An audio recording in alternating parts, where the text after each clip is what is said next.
Ja, finde ich eine Lehrstelle und finde ich eine Lehrstelle, die mir Spass macht. Wie wird meine finanzielle Lage aussehen? Werde ich genug Geld haben?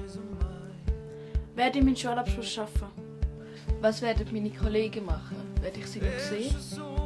Wird es meiner Familie gut gehen und bleibt meine Familie gesund.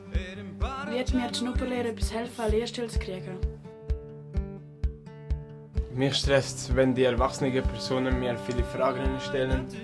Das heisst zum Beispiel, wieso hast du das gemacht? Was ist der Grund gewesen? Warum? Und wenn sie mich in die Ecke hineindrängen und mich unter Druck setzen, dann stresst es mich. Ich fühle mich immer unwohl. Es stresst uns, wenn wir nicht bemerkt werden, wenn wir ignoriert werden und wenn man uns nicht ernst nimmt.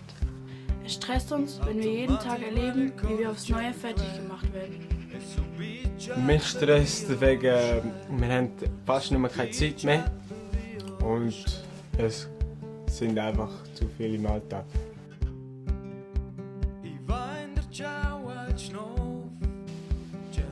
Musik gibt mir Kraft und Energie und ist noch Emotionen pur und mit Musik kann ich mich kreativ ausleben. Mich mit den Kollegen zu treffen gibt mir Kraft und Energie. Ruhige Momente in der Natur, wo man für sich allein sein kann und nicht gestresst wird. Ja, ich höre sehr gerne Musik, vor allem meine zwei Vorbilder, Tyga und Flair. Und wenn ich die höre, dann weiss nicht, dann passiert etwas in meinem Körper. Sport und Bewegung tut meinem Körper gut und der Seele tut es auch gut, ein bisschen bewegen.